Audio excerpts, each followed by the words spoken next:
yang jadi ganjelan sejarah juga namanya Göbekli Tepe itu di Turki.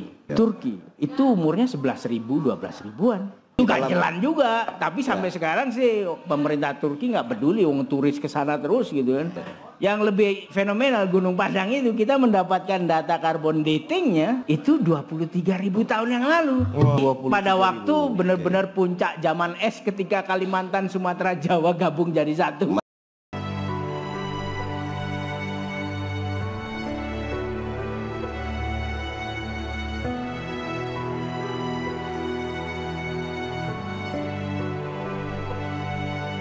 Dunia kaget sebenarnya bukan saat itu, saat ini.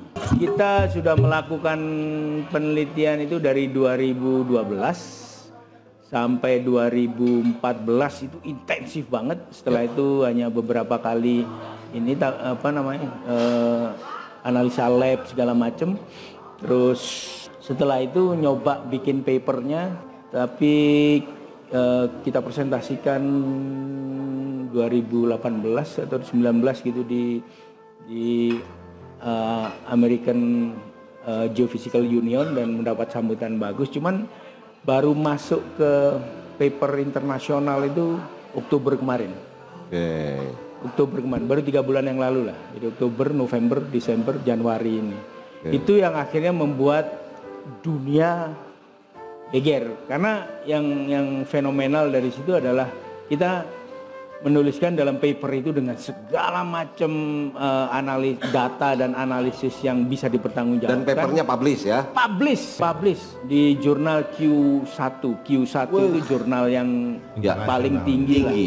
Yang di Wiley International itu. Dan akhirnya begitu publish seluruh dunia. Karena apa?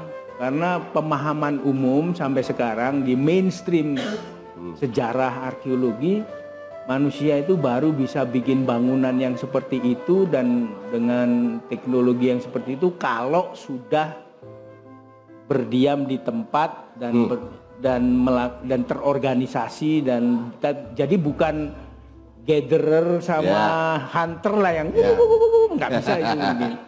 Itu adalah 10.000 tahun yang lalu. Hitungan yang mulai 10.000 tahun yang lalu dianggap beradab itu. Sehingga bangunan-bangunan kayak bangunan Mesir, piramid itu kan dianggap 3.500, 5.000 apa segala macam. Jadi ini ya pemahaman umum. Dan sebelumnya ada satu lokasi yang jadi ganjelan sejarah juga namanya Göbekli Tepe itu di Turki. Turki itu umurnya 11.000 12.000-an. Itu ganjelan juga, tapi sampai sekarang sih pemerintah Turki nggak peduli, wong turis ke sana terus gitu kan. Dan banyak paper-paper akhirnya dibikin untuk menjustifikasi bagaimana orang yang nggak beradab itu dalam tanda kutip itu bisa bikin kayak gitu, macam-macam tuh paper. Yang lebih fenomenal Gunung Padang itu kita mendapatkan data carbon datingnya itu 23.000 tahun yang lalu. Pada waktu benar-benar puncak zaman es ketika Kalimantan, Sumatera, Jawa gabung jadi satu. Bukan guyon, kita ini serius karena datanya ada gitu dan kita ambil, tapi ya akhirnya menimbulkan banyak kontroversi. Sekarang sedang kita kelola dalam tanda kutip kontroversi itu.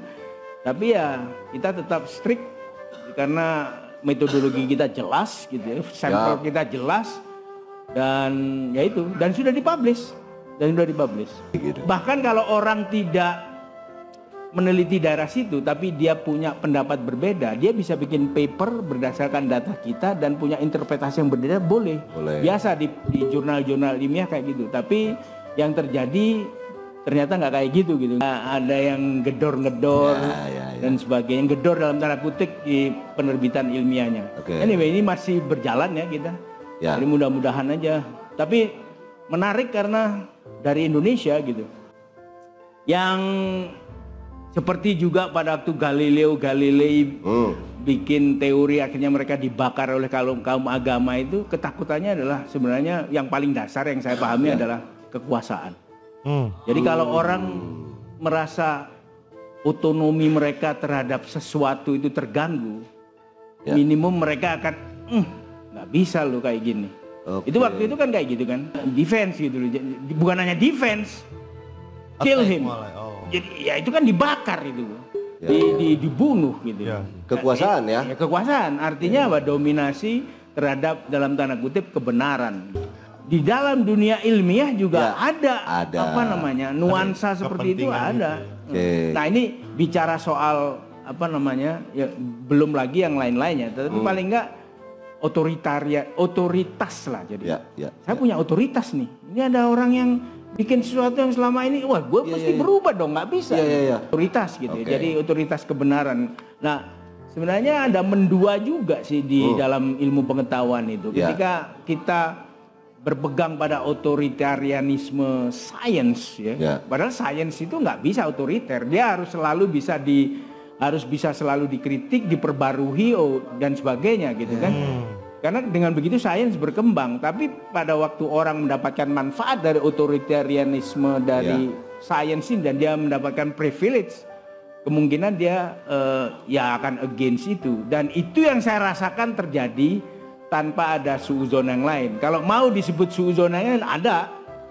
Ini lebih tinggi lagi sih sifatnya ini. Jadi gini nih. Ada satu grafik yang tadi itu ada di pertama. Coba tunjukkan deh grafik saya yang pertama tadi ada grafik civilization. Lihat yang kuning itu. Saya katakan tadi itu ya. Modern civilization. Ya, jadi yang kuning itu adalah pertumbuhan ke kiri ya. Kalau dari kita ke kiri. Itu saya menyejajarkan dengan konsep geologi.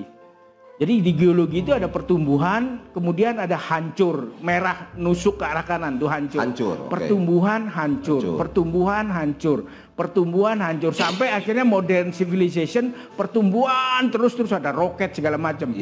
Nah kalau pertumbuhan yang dulu itu sampai di depan, sampai di bagian bawah itu ada sesuatu yang bisa berkembang, setelah itu hancur. Sisa-sisanya mestinya ada itu. Terkubur bersama lapisan bumi, terkubur bersama.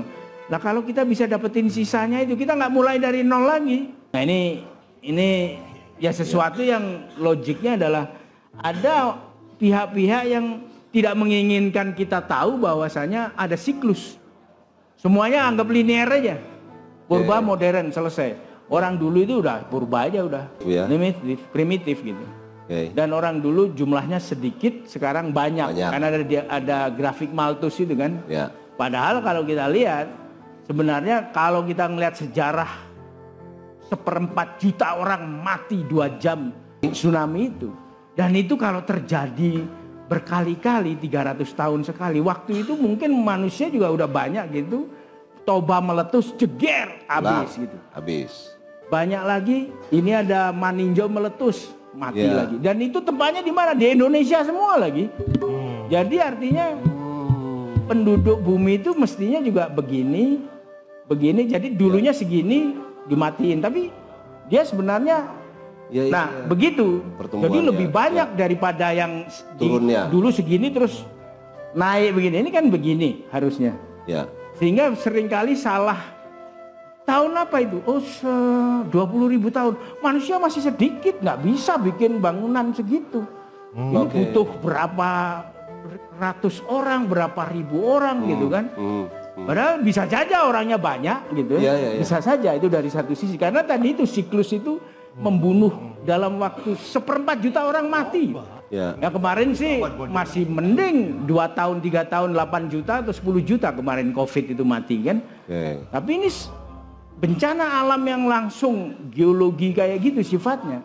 2 jam selesai udah. Bisa 1/4, bisa 5 juta, bisa. Dan itu yang akan mengurangi dan sudah mengurangi populasi. Sehingga perhitungan-perhitungan bahwa manusia dulu cuma sedikit terus makin lama makin banyak. Itu nggak memperhitungkan yang mati-mati ini. Nah ini yang juga jadi asumsi-asumsi ini yang harus juga dipahami oleh kawan-kawan dari disiplin yang lain sebenarnya. Salah satunya mungkin ya susah juga sih, sejarah udah ditulis kayak gitu ya.